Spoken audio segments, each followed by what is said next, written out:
السلام عليكم ورحمة الله وبركاته. ازيكم يا حبايبي؟ النهارده هنعمل اكله حلوه قوي وخفيفه وسهله. هنعمل الحمام الكداب، بس مش زي الطريقه المعتاده، بطريقه ماما كريمه. خليكم معايا خطوه بخطوه. الاول هنجيب الوراك وهنخليها طبعا اهي زي ما انتم شايفين يا حبايبي كده. احنا فتحناها كده زي المنديل اهي. وهنجيب الفلفل الاسود نرش عليها واحده واحده، وهنجيب الملح. الطريقه دي يا بنات جربوها، حلوه وهتعجبكم وسهله جدا مفيهاش اي حاجه. هنجيب الملح ونرش كده عليها برضو ونتبلها ونسيبها بقى كده ايه ساعتين 3 في التتبيله الجميله دي. السلام عليكم ورحمه الله وبركاته. ازيكم حبايبي؟ عاملين ايه؟ النهارده هنعمل اكله حلوه قوي وخفيفه وسهله مفيهاش اي صعوبات ولا حاجه.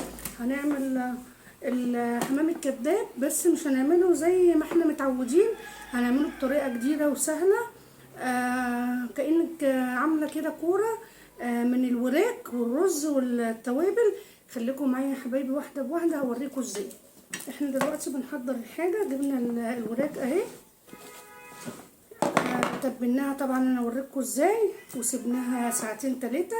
هنحاول بقى ايه ندقها كده بالمدق دوت عشان خاطر تبقى ايه بطريقه وسهله معانا. في اي عظمه زياده هتكسريها، في اي حاجه يعني في عظمه هنا طبعا ما شلناهاش اهي، هنشيلها علشان لما بيستوي يبقى معاكي ايه مفيهوش عظم خالص، هتخليه من العظم كله اهو. بسم الله الرحمن الرحيم. اللهم صل على سيدنا محمد وعلى اله وصحبه اجمعين. طول ما انتوا قاعدين يا بنات اذكروا الله زي ما قلت لكم، ذكر الله بيفتح كل الابواب المقفوله. احنا كده هنفضل ندق فيها كده كده اهو لغايه ما نطلع على الاخر. يبقى معاكي زي حته البانيه كده، مش قطعه واحده لا. حبايب قلبي ما تنسونيش في الاشتراك واللايك يا بنات عشان اللايك بيرفع من الفيديو.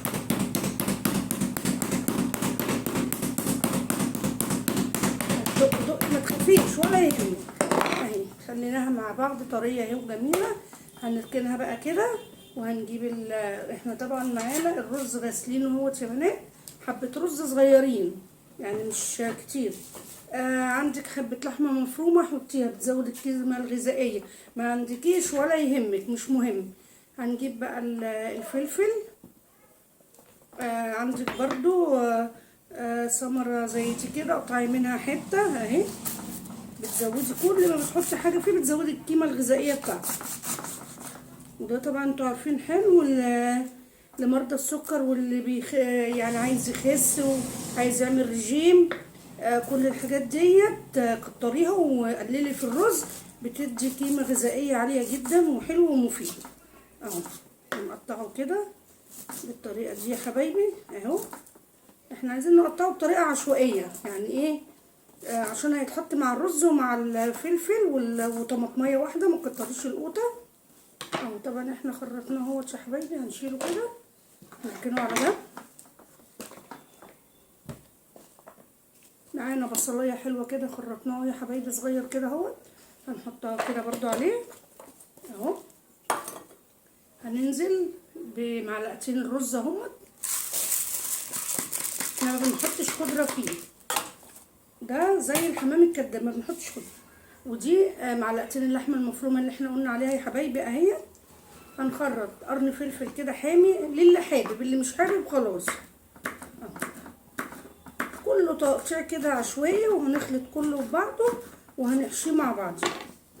احنا كده هنحط كده الفلفل اهو، انا بزوده شويه لان احنا بنحب الحاجه تبقى سبايسي كده حراقه حلوه، بتدي للاكل طعم. اللي مش حابب ايه ما يحطش. ماشي ادي كده اهو الفلفل. هنجيب الطماطميه هنقطعها برضو اهي. بسم الله الرحمن الرحيم. اللهم صل على سيدنا محمد اهو.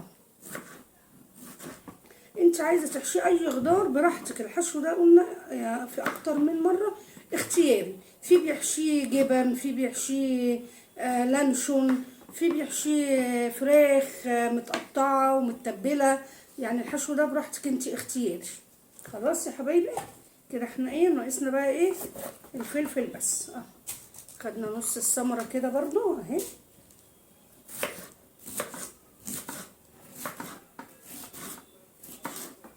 وهنبدأ نقطع. بسم الله الرحمن الرحيم. كل ده ونقلبه على بعض زي ما قلت لكم يا حبايب قلبي كده اهو. وننزل على الرز برضو. وبعد كده هنحط التوابل بتاعتنا.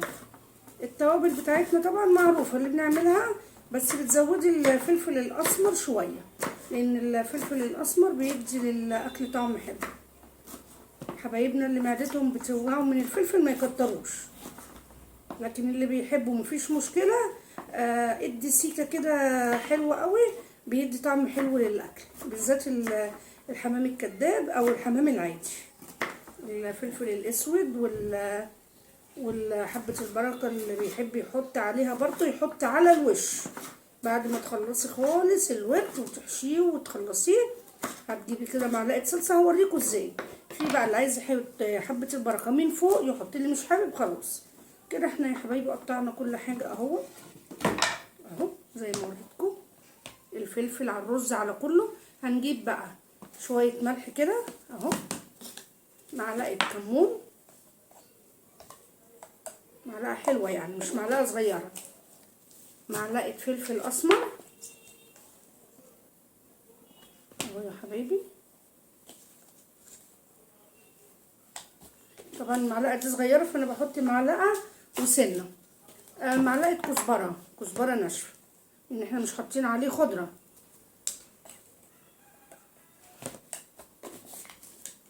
اللي حابب بقى يحط واحدة ماجي يحط، اللي مش حابب خلاص. فانا بحب اعمله بالماجي، بيدي طعم ونكهة احلى. نفضيها عليها كده اهو يا حبايبي اهو. شايفين الجمال؟ الريحة بتاعته ما شاء الله طالعة جميلة. هنخلط كل ده بقى في بعضه اهو يا حبايبي.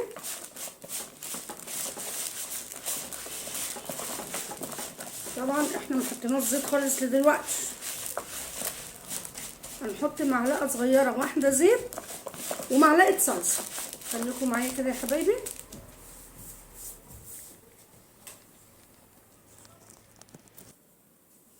كده يا حبايبي خلاص اهو زي ما قلت لكم. خلصنا التتبيله وخلصنا التقطيع. شايفين اهو خليناه كده ما شاء الله عليه جميل وحلو.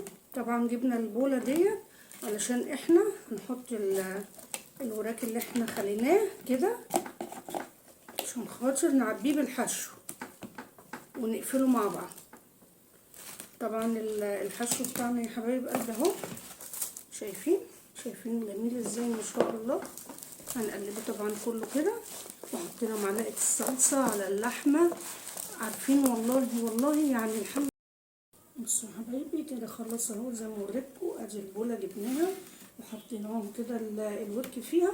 هنجيب الحشو اللي احنا عملناه دوت اهو. خليكم كده معايا يا حبايبي. وهنقفل بالطريقه دي. هنلمه كده على بعضه اهو. بسم الله الرحمن الرحيم.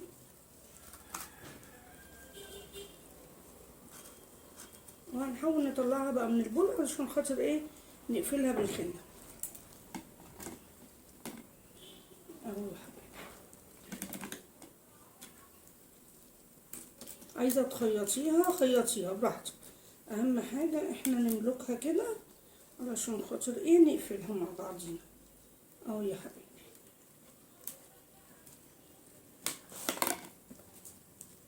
كده اهو بالخله زي ما قلت لكم. اللي حابه تعملها بالخيط تعملها، اهم حاجه اعمليها ايه زي الكوره معاكي كده، عشان لما تستوي تطلع بيضاويه مدوره كده. وهنلم الجزء التاني كده اهو على قد ما تقدري لميها اهو يا حبايبي. شايفين اهي بكل سهوله هتتعمل معاكي. وحاجه بقى ايه يعني غيري الوراك، بدل ما بتسلقيها وتحمريها او تعمليها حمام كداب، لا احنا بنغير دايما في اكلنا عشان خاطر ايه ولادنا تحبه. يا رب يكون الطريقه اللي بتكلم بيها عجباكم، لان في ناس بتقول لي انت بطيئه، انا بحب اعمل الحاجه كده بالراحه عشان ولادي تتعلم اهو يا حبايبي. شايفين اهي بقت ايه جميله معانا وحلوه اهي. هنعمل بقى ايه هنقفلها كده مع بعض كده ونركنها ونعمل واحده كده. هنجيب برضو كده البول اهي، نجيب كده الورك معانا اهو يا حبايبي، وهنجيب الحشوه دي اهي هنحطها اهي. فيها بقى لحمه مفرومه، فيها رز، فيها كل حاجه اهو. شايفين؟ نلمها برضو على بعضها كده اهو. احنا بنحطها في البوله الاول علشان ايه؟ الرز ما يخرجش منها بره. ماشي، هقفلهم بقى مع بعض معايا كده يا حبايبي عشان ما اطولش الفيديو عليكم وارجع لكم. خليكم معايا كده. خلاص اهو يا حبايبي، خلصناهم اهو، عملناهم. جبنا بوله حطينا فيها معلقه صلصه والتوابل ومعلقه صغيره زيت. هندهن طبعا كده الكرات بتاعتنا الجميله ديت بالصلصه كده، عشان ايه؟ هندخلها الفرن وتستوي. احنا طبعا مولعين الفرن ومجهزينه، يا دوبك هندخلها بقى.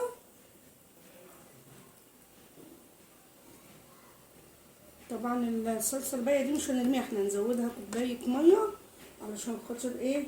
هنسوي فيها الوراد بتاعتنا الجميله. هنجيب كده الصينيه اللي هندخلها الفرن اهي، وهنجيب كيس حراري هندخله فيها اهو يا حبايبي، وهنرص الكرات دي كده كلها فيه اهو. هنقول بسم الله الرحمن الرحيم اهو يا حبايبي، بالراحه شيليها بالراحه، اتعاملي معاها بالراحه كده عشان تطلع جميله معاك اهي. شايفين؟ هنحط التالتة. بسم الله الرحمن الرحيم. طبعا الكلام اتقطع مني فانا قلعته عشان ما تقولوش ايه الكلام فين يا ماما كريمه. اهو يا حبايبي شايفين كده؟ ايه رايكم؟ اهي اوريها لكم كمان احلى اهي، ولما تستوي هوريكم هتبقى احلى واحلى. شايفين جميله ازاي؟ طبعا زي ما قلت لكم هنا معلقه شوربه او ميه اللي عندي المتاح ليكي، وهنزوده عليها وندخلها الفرن. خليكم معايا بقى يا حبايبي كده لما ايه هقفلها طبعا.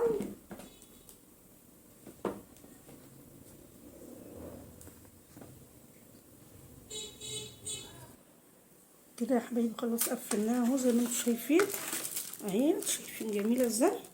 هندخلها بقى الفرن كده ولما تطلع اوريها لكم. خليكم معايا يا حبايب قلبي. زي ما انتم شايفينها اهي استوت في الكيس الحراري، فاحنا هنشيلها من الكيس الحراري نديها وش بس كده تحت الشوايه وهوريها لكم. خليكم معايا يا حبايبي. ودلوقتي يا حبايبي طلعناها من الفرن اهو. شايفين الجمال؟ ايه رايكم؟ ما شاء الله ريحتها جميله جدا، اكيد طعمها طبعا هيبقى حلو. نقول بسم الله الرحمن الرحيم كده ونطلعها مع بعض. ودي يا حبيبي يا حبايب قلبي النتيجه النهائيه اهي. شكلها جميل قوي وريحتها جميله قوي ما شاء الله. وزي ما قلت لكم تغيير بقى ايه، بدل الحمام الكداب اللي بنعمله متعودين عليه، عملناها بطريقه جديده ومكونات جديده.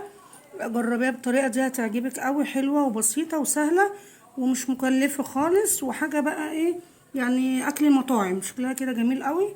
طبعا هتقدمي معاها الطرش اللي انت عاملاه في البيت وشيبسي، حابه تعملي مكرونه براحتك. شايفين الجمال؟ حلو قوي ما شاء الله. هنقطعها مع بعض اهو يا حبايبي. وكده دلوقتي هنقطعها اهو يا حبايبي مع بعضينا. بسم الله الرحمن الرحيم اهو. شايفين بقى الحشو اللي جوه والجمال؟